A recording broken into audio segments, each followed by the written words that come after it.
Hello, ladies and gentlemen, and welcome to Trial by Gerard. Today we'll be doing an episode on Blue is the Warmest Color, which is a movie produced by Sundance, or not produced by Sundance, shown off at the Sundance Film Festival, which made its way onto Netflix relatively recently. It aired in a limited number of theaters, and there was some controversy surrounding it due to the fact that there are some relatively explicit sex scenes in them. So, without further ado, let's go ahead and get started on the review of the movie. First things first, the plot of the movie is a girl is in her last years of high school. I think she's a senior in high school, and she's dealing with love for the first time. She's never dated a guy before, and there's a guy she meets that she likes, and they end up going on a date, and she has sex with him, but she finds it less than fulfilling.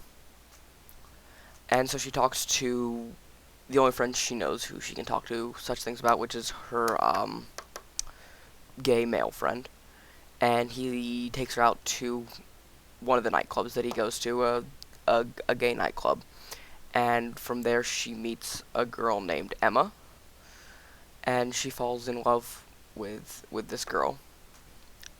And they a relationship that goes on through the movie, and then suffer some difficulties towards the end, and that's about all I'm going to say for that, to avoid spoiling the key plot points at the end.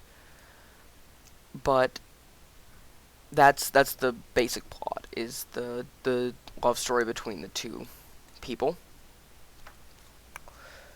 A bit of the side plot is Adele becomes a teacher. Emma's a visual artist and ends up painting, Emma paints Adele in her gallery showing, which is a gallery of nudes that she paints.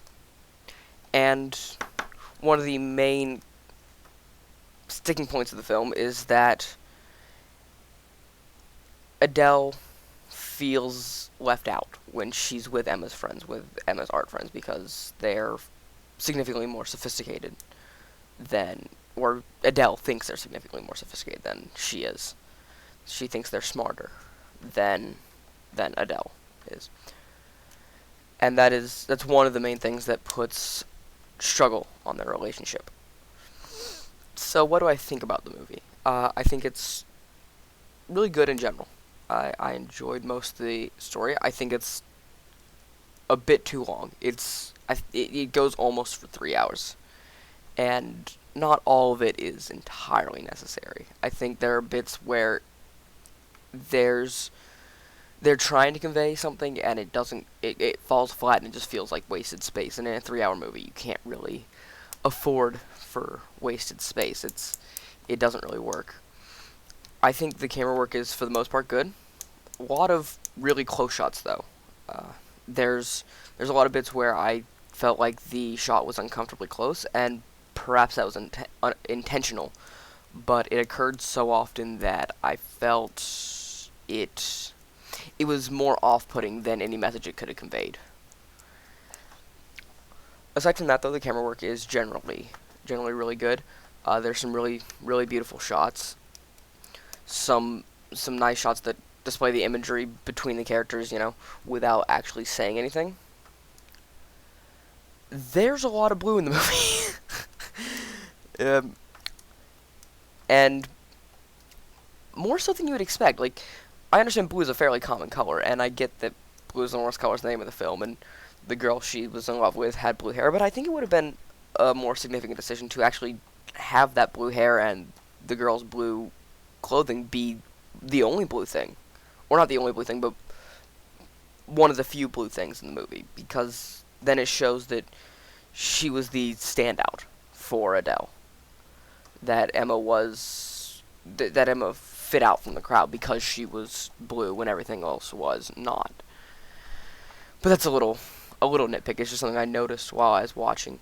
The story is mostly good. One of the main criticisms that you hear leveled at films with lesbians as the main characters is that it's not about those people as characters. It's just the fact that they're lesbians. You know, like, ooh, look, we've got lesbians, aren't we great and all inclusive and equal? Can we get our bonus money now? But this movie doesn't have that. It's not a Hollywood-based production. They're not going to get any kind of extra groups coming to watch this movie. The main majority of the people watching this movie are there because they're watching a bunch of other movies at the same festival. So it didn't have to shoot for a target demographic, and because of that, I think that the characters are well represented. It's not just lesbian characters. That's part of who they are, mind you. I mean, it'd be silly if it weren't. But it's not just that. That's not the main focus of the characters, and I think that's really important.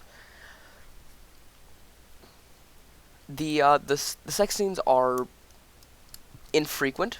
There's more nudity scenes that are fairly frequent, but the sex scenes are infrequent, and they do help to convey the sheer amount of passion between these two.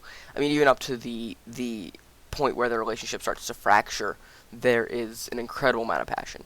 And some of the most striking scenes are scenes where there isn't that passion between them, and those are the scenes that are probably more off-putting than even the passionate scenes where they're having a disagreement.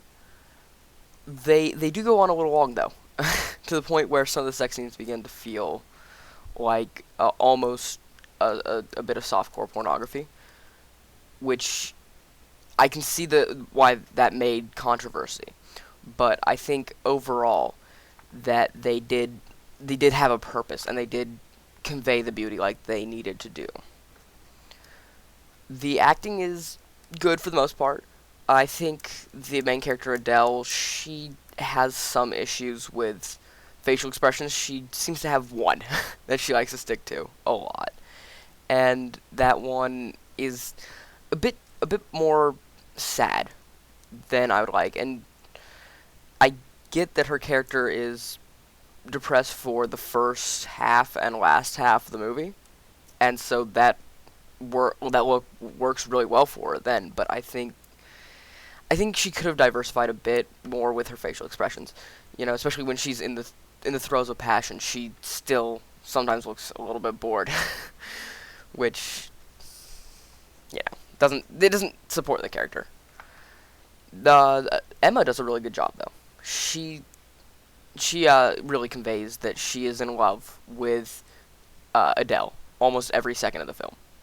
There's not a bit where I would say, oh, she just looks like she's phoning it in.